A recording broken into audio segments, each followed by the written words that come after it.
নমস্কার বন্ধুরা, travel with মৌ চ্যানেলে আরও একবার তোমাদের সকলকে স্বাগত জানাই। সামনেই আসছে নববর্ষ এবং তার ঠিক পরেই আসছে কবিগুরু রবীন্দ্রনাথ ঠাকুরের জন্মদিন।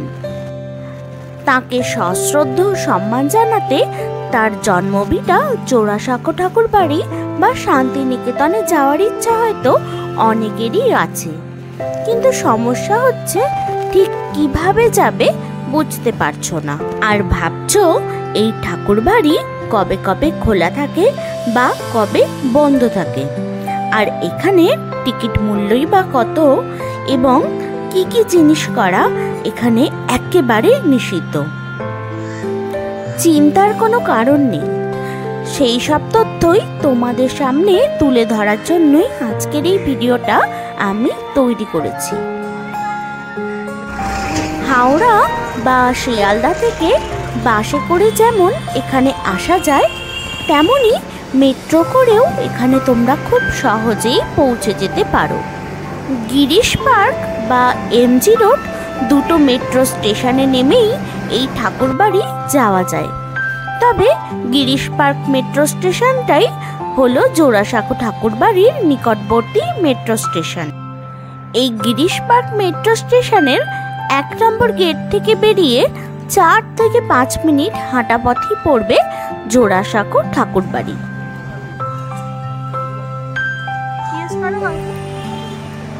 এখন আমরা চলে এসেছি জোড়াসাঁকো ঠাকুরবাড়ির ঠিক গেটের সামনে।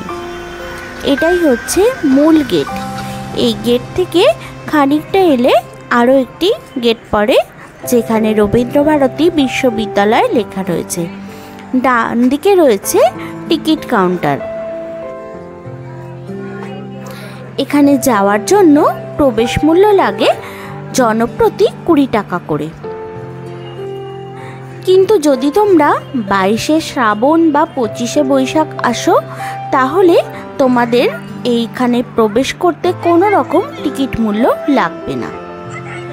তবে একটি গুরুত্বপূর্ণ কথা তোমাদের বলে দিই, এই ঠাকুর বাড়ির ভিতরে তোমরা কিন্তু টিকিট না কেটে কোনো রকমই কোনো ফটোগ্রাফি করতে পারবে না। ফোন বা ডিএসএলআর দিয়ে যদি তোমরা ফটো তুলতে চাও, তাহলে সামনে যে বিল্ডিংটা দেখছো, ওই বিল্ডিংয়ে যে অফিস রয়েছে, এই অফিস থেকে অবশ্যই আলাদা 50 টাকা দিয়ে টিকিট কেটে নিতে হবে। নিচে তোমরা ভিডিওগ্রাফি বা ছবি তুলতে পারলেও ওপরের দোতলায় কিন্তু ভিডিওগ্রাফি বা ছবি তোলা একেবারে অ্যালাউ নয়। এই ঠাকুর বাড়ি প্রতি মঙ্গলবার থেকে রবিবার পর্যন্ত খোলা থাকে, সকাল 10:30 থেকে বিকাল 4:30 পর্যন্ত।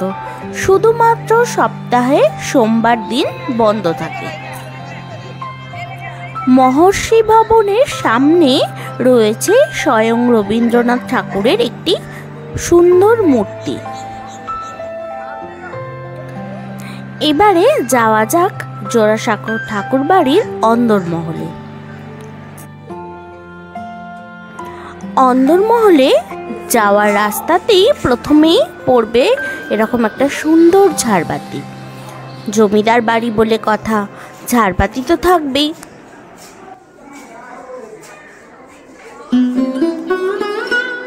ঢুকেই যেটা প্রথমে চোখে পড়লো সেটা হলো দালানের মধ্যে থাকা এই সুন্দর বাঁধানো বেদিটা, যে বেদিতে একসময় এই ঠাকুর বাড়ির দুর্গাপুজো হতো।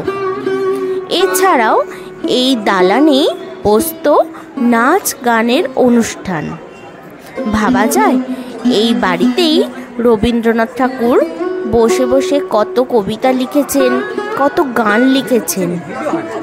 সেই সব উপলব্ধি করার জন্যই তোমাদের যেতে হবে এই বাড়ির দোতলায়, কারণ দোতলাতেই রয়েছে রবীন্দ্রনাথ ঠাকুরের নিজস্ব ঘর, যে ঘরে তিনি থাকতেন, তার পরিহিত পোশাক, তার স্ত্রীর রান্নাঘর এবং তার যাবতীয় স্মৃতি যেগুলো ছবির আকারে বাঁধানো রয়েছে, সেগুলো স্বচক্ষে উপলব্ধি করতে হলে তোমাদের একবার হলেও এই জোড়াসাঁকো ঠাকুর বাড়িতে আসতেই হবে।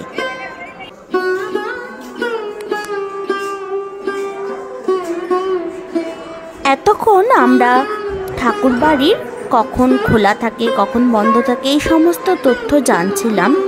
এইবারে আমি তোমাদের এই ঠাকুর বাড়ির কিছু অজানা ইতিহাস জানাবো।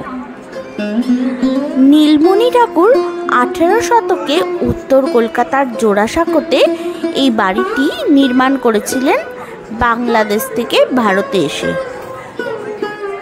যখন তিনি এই বাড়িটি নির্মাণ করেছিলেন তখন কিন্তু বাড়িটি এত বড় ছিল না। সাঁকো, সাঁকো কথার অর্থ হলো সেতু। এখানে পূর্বে একটি জলাভূমি ছিল, সেখানে হাঁটা চলার জন্য ছিল দুটো ছোট ছোট সেতু। তার থেকেই এই জায়গাটার নাম হয়েছে জোড়াসাঁকো। যখন তিনি এই বাড়িটি নির্মাণ করেছিলেন তখন বাড়িটি এত বড় ছিল না। পরবর্তীকালে দ্বারকানাথ ঠাকুরকে বড়বাজারের শেঠ পরিবার এই জায়গাটি উপহার দেন। তারপর তিনি এই সুবিশাল বাড়িটি তৈরি করেন। এই বাড়িতেই রবীন্দ্রনাথ ঠাকুর 1861 সালে জন্মগ্রহণ করেছিলেন। এখানে তার বেড়ে ওঠা ও জীবনের অনেকটা সময় কাটিয়েছিলেন তিনি এই বাড়িতে, এবং শেষ বয়সে তিনি তার জীবনের বেশ কিছুদিন এখানে কাটিয়েছিলেন, এবং এখানে তার একটি হার্ট সার্জারিও হয়েছিল। 1941 সালের 7 আগস্ট তিনি শেষ নিঃশ্বাস ত্যাগ করেছিলেন দোতলার একটি ঘরে। বর্তমানে এই বাড়ির দোতলাটি পরিণত হয়েছে একটি মিউজিয়ামে। দোতলায় রবীন্দ্রনাথ ঠাকুরের স্মৃতি জড়িত সমস্ত কিছু রয়েছে। তো সেগুলো দেখার জন্য এইখানে জুতো খুলে দোতলায় ওঠার আগে সিকিউরিটির কাছে ব্যাগ চেক করে ব্যাগপত্র জমা রেখে তবেই দোতলায় যাওয়া যায়। দোতলাটি মিউজিয়ামে পরিণত হওয়ার পর 1961 সালের 25শে বৈশাখে মূল বাড়ির অংশটুকু বাদ দিয়ে বাদবাকি জায়গাটি পরিণত হয়েছে বিশ্বভারতী বিশ্ববিদ্যালয়।